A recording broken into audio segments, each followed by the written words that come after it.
नमस्कार, महिंद्राज इंस्टीट्यूट की तरफ से आप सभी को स्वतंत्रता दिवस की हार्दिक शुभकामनाएं। आज मैं यहाँ पर आपके साथ जुड़ी हूँ एक पॉडकास्ट में हमारे एक एक्स आर्मी ऑफिसर के साथ, सर संदीप मुखर्जी। तो आज आज़ादी से रिलेटेड कुछ बातें ज़रूर करेंगे। आज का सेशन स्टार्ट करने के पहले, आज़ादी एक ऐसी चीज़ है जो हमें मुफ्त में नहीं मिली है।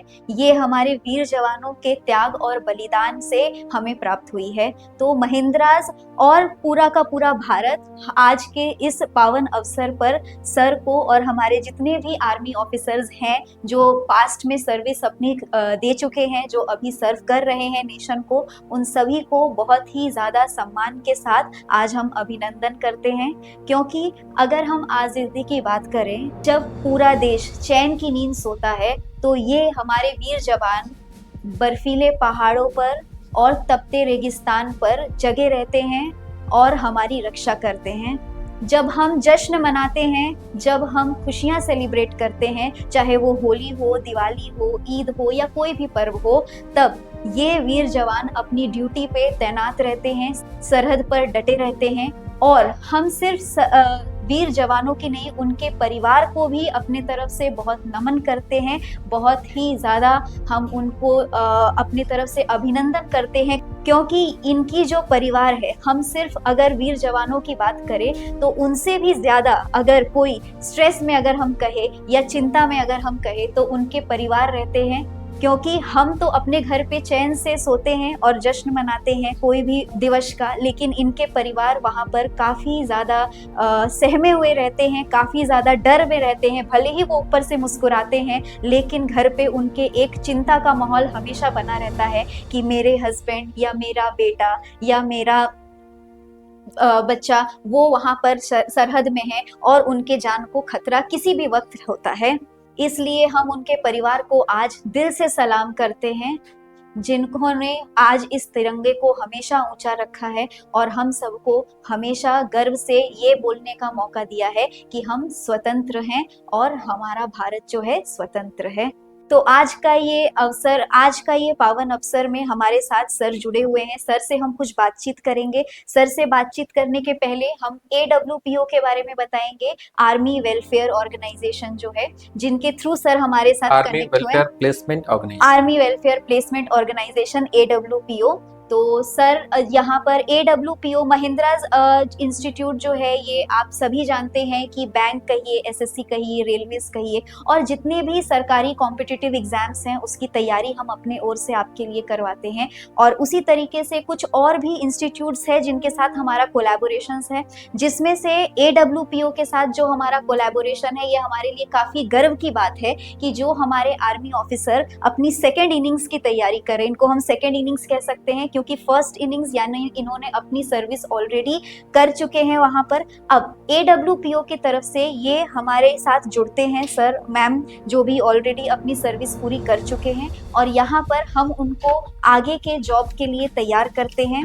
तो आज हम यहाँ पे आज का सेशन स्टार्ट करेंगे सर संदीप मुखर्जी के साथ। तो सर कुछ प्रश्न मैं आपसे पूछना चाहूंगी, जो कि सबसे पहले तो जय हिंद सर आपको, और स्वतंत्रता दिवस की हार्दिक शुभकामनाएं। आपको भी बहुत बहुत। तो सर आपसे आपकी इस अचीवमेंट के लिए आपको बहुत बहुत बधाई है जो आपको मिली है।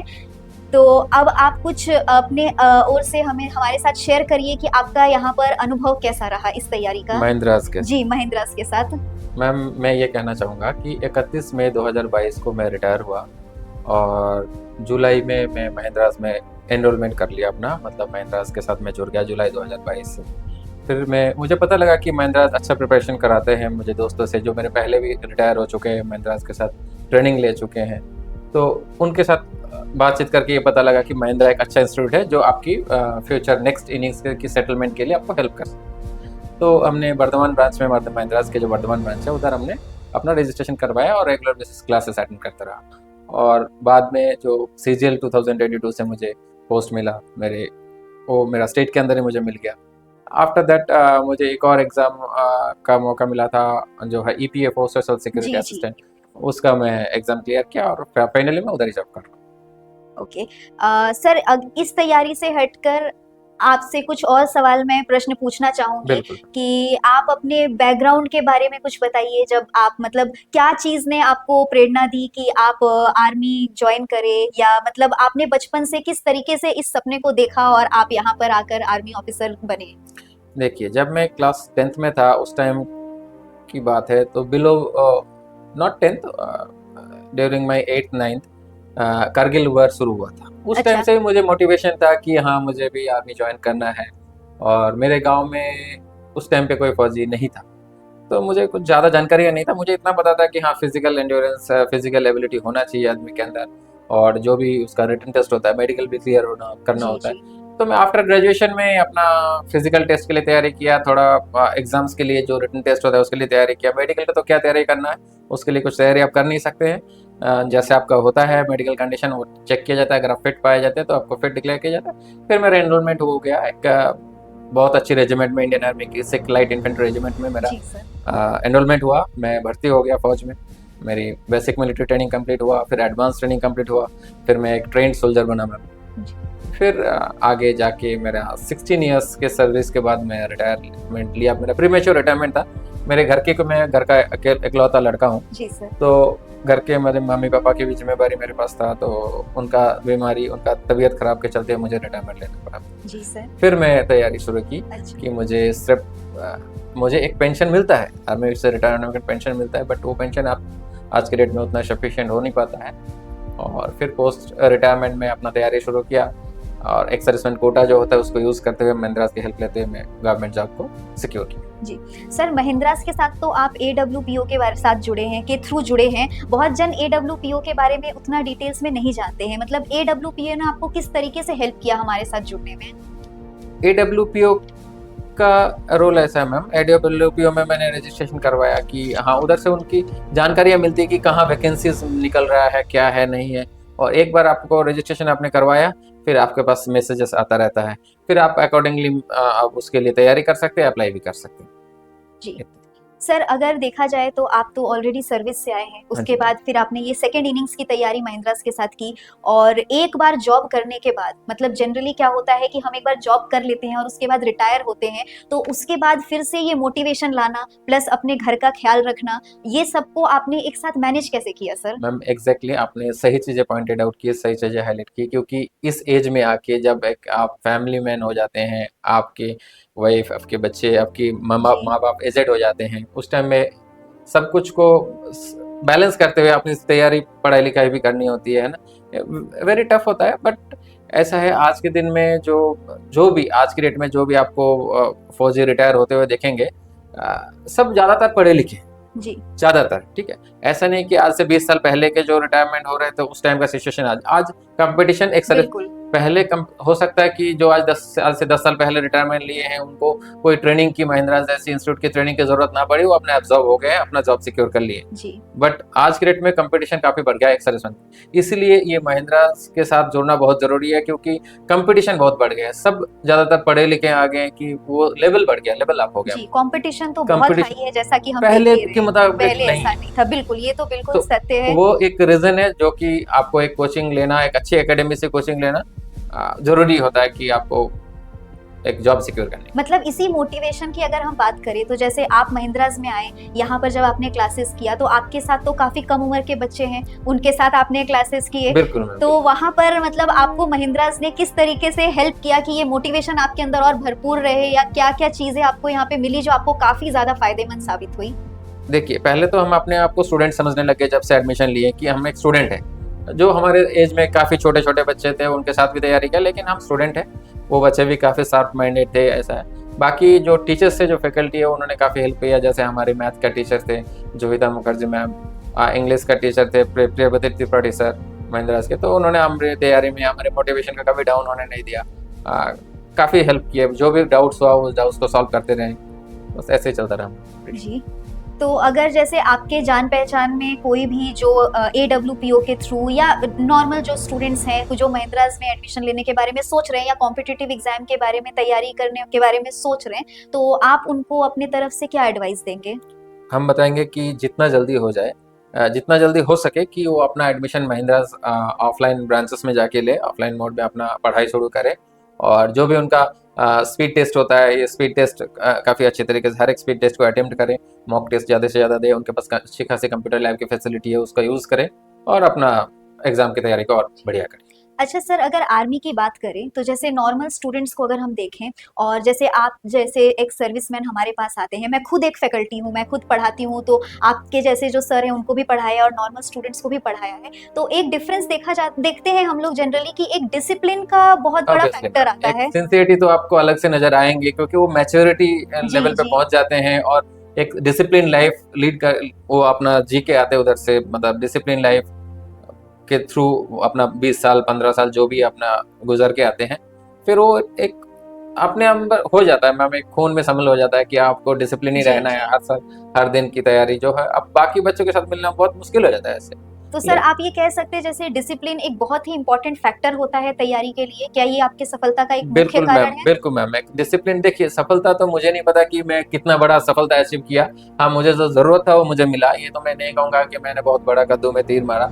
लेकिन हाँ, जो मुझे गवर्नमेंट जॉब की ज़रूरत था वो मुझे मिला है और महिंद्रास के सपोर्ट था।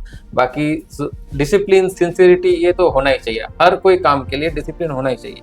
अगर आप आज एक दिन बहुत ज़्यादा पढ़ लेंगे, कल नहीं पढ़ेंगे, तो वो चीज़ें नहीं होंगी। आपको रूटीन बेसिस पे, डेली बेसिस पे आपको प्रैक्टिस करते रहना है, पढ़ाई करते रहना है, तभी चीज़ें फ्लो में बने।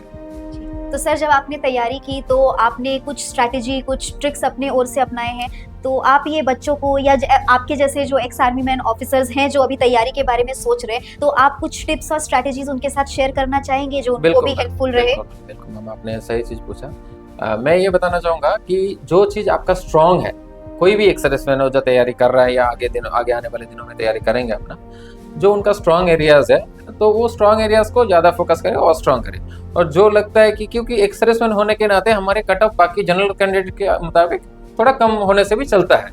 तो इसलिए कि अपना जो है फोकस एरिया जो अपना कर सकता है उसको और मजबूत करे, जिस एरियाज़ को। तो अपना ऐसा नहीं कि 100% मार्क्स सिक्योर करना है, अपना एक स्ट्रेटेजी रखे मुझे ये एरिया स्ट्रॉन्ग है और जो पास्ट ईयर्स की जो बीते सालों की जो भी कट ऑफ रहे उसको देखते हुए, एक सर्विसमैन का कट ऑफ को देखते हुए, जब से हाईएस्ट कट ऑफ को कंसीडर करते हुए बिल्कुल। उस लेवल को अपना क्रॉस करें। जरूरी नहीं कि 100% आपको मार्क्स लाना है, जी जी। और बहुत कम के लिए पॉसिबल होता है, और अपना उस हिसाब से तैयारी करें कि मेरा ये फोकस एरिया, मेरा ये स्ट्रॉन्ग एरिया है, इसको मैं और स्ट्रॉन्ग करूंगा, उसके बाद आगे एग्जाम फेस जी करूंगा। सर, आपका ये जो टिप है आई होप हमारे स्टूडेंट्स के लिए जो तैयारी कर रहे हैं उनके लिए काफ़ी ज़्यादा हेल्पफुल साबित हो, वो इस चीज़ को समझे। सर चलिए तैयारी से हटकर एक और चीज़ बात करेंगे, जो आज का हमारा मेन दिवस भी है, इंडिपेंडेंस डे। तो हम एज सिविलियन आज के दिन भी बहुत ज़्यादा भावुक हो जाते हैं, मतलब हमारे अंदर जो देशभक्ति है एक अलग लेवल पे उभर के आता है। लेकिन आप तो आर्मी में रहे हैं, मतलब आपने इस चीज़ को बहुत ही करीब से महसूस किया है सर, तो आपका आज को के दिन को लेके अंदर से मतलब क्या भावुकता आता है? देखिए मैम, एक सच्चा नागरिक, हर एक सच्चा नागरिक, हिंदुस्तान की हर एक सच्चा नागरिक के अंदर ये भावना होती है। सब अपने देश के लिए गर्व महसूस करता है, इस दिन के लिए सबको अच्छा महसूस होता है कि हम इस दिन को 1947 साल में आज़ाद हुए थे। तो फीलिंग्स सबके अंदर है, जैसे कि आपने देखा लास्ट ऑपरेशन सिंदूर के दौरान एक छोटा सा 10 साल का बच्चा पंजाब का, वो अपने जाके जो नियरेस्ट मिलिट्री कैंप में जिन्होंने जो ऑपरेशन की कार्रवाई कर रहे थे उनको जाके ठंडा पानी, लस्सी वगैरह प्रोवाइड किया और हेल्प किया। तो एक छोटा सा 10 साल का बच्चा, उसके अंदर भी उतना ही भावना है जितना, मतलब हर एक सच्चा नागरिक के अंदर ये भावना होता है, और इसमें किसी हिसाब से कम नहीं होता है। हर एक सिटीजन के पास ये भावनाएं होते हैं, हमारे पास भी होते हैं मैम। और जैसे कि हम एक्टिवली उसमें इन्वॉल्व होते हैं तो होता ही है सबके अंदर में। और हम सिविलियंस पैसिवली उसमें इन्वॉल्व होते हैं। पैसिवली एक्टिवली मैम, एक्टिवली आप किसी को भी लड़ाई के मैदान पे जाके, चाहे उसको बंदूक चलाना आए ना आए, लेकिन वो अपना 100% देंगे, मन से देंगे जी ये होता है देश प्रेम। जी सर। उसके पास ट्रेनिंग नहीं होगा जरूर, बट वो देश प्रेम के साथ अपने आप देश के लिए 100% देंगे। जी सर। तो सर अब और एक आखिरी प्रश्न आपसे पूछना चाहूंगी। तो आप यहाँ पे जब सेना में जब आप सर्विस में थे, तो उस टाइम आपको, मतलब जब आप ड्यूटी पे थे और उस टाइम पे जब आप लोग स्वतंत्रता दिवस वहाँ पे भी सेलिब्रेट करते थे, तो वहाँ का माहौल और अभी जो आप यहाँ पर सेलिब्रेट करते हैं, आप क्या डिफरेंस देखते हैं? देखिए मैम, उधर ऐसे दिनों में काफ़ी ज़्यादा सिक्योरिटी टाइट हो जाता है, क्योंकि बाकी बहुत सारे ऐसे कंडीशंस हो सकते हैं जो उस दिन को हमारे देश को, हमारे इंस्टीट्यूशंस को खतरा पहुंचा सकता है, हमारे दुश्मन। तो उस दिन की सिक्योरिटी बहुत ज़्यादा बढ़ जाती है। बाकी जो ब्रेथलिंग सेरेमनी, जो भी शहीदों के लिए नमन किया जाता है, जो वो सब होता है वो सब सभी यूनिटों में, सभी रेजिमेंट में, सभी हेडक्वार्टर्स में ये सब अब सब किया जाता है। ओके सर, तो महिंद्रास की तरफ से हम आपको फिर से बहुत ही ज़्यादा ग्रेटिट्यूड और थैंकफुल फील कर रहे हैं कि आप हमारे साथ यहाँ पे जुड़े हैं और आपने अपनी एक्सपीरियंस हमारे साथ यहाँ पे शेयर किया है। बहुत अच्छा लगा सर आज आप यहाँ पर आए, और फिर से आपको स्वतंत्रता दिवस की हार्दिक शुभकामनाएं। मैम, स्वतंत्रता दिवस की आपको भी बहुत बहुत शुभकामनाएं हैं, और महिंद्रा के लिए मैं बहुत आभारी हूँ। मतलब मुझे बहुत हेल्प मिला महिंद्रा से, ग्रेटिट्यूड तो मुझे ज्ञापन करना चाहिए मैम। और थैंक यू, महिंद्रा के स्टाफ ने, महिंद्रा के टीचर्स ने मुझे बहुत हेल्प किया मुझे मेरा टारगेट अचीव करने के लिए। Thank you sir, you are actually the true guardian of our freedom. आप और आपके जैसे जितने भी सर्विसमैन हैं जो इस ब्रेविटी के साथ जाकर सरहद में लड़ते हैं, तो आज के सेशन में हम सर के साथ जुड़े, काफी कुछ हमें जानने को सीखने को मिला। तो आज यहाँ पर हम समाप्त करेंगे इस सेशन को चंद लाइन के साथ। हमारा तिरंगा जो है वो हवा की वजह से नहीं लहराता है, ये हर उस सैनिक के आखिरी सांस से लहराता है, उनके त्याग से, उनके बलिदान से, जिन्होंने देश की रक्षा के लिए अपनी जान बलिदान की है और जो अभी भी सरहद में जुड़े हुए हैं और जब जरूरत पड़े तो अपनी जान का बलिदान कर दे। तो भारतीय सेना जो है ये हमारा सम्मान है, ये हमारा गर्व है। जय हिंद सर। जय हिंद मैम।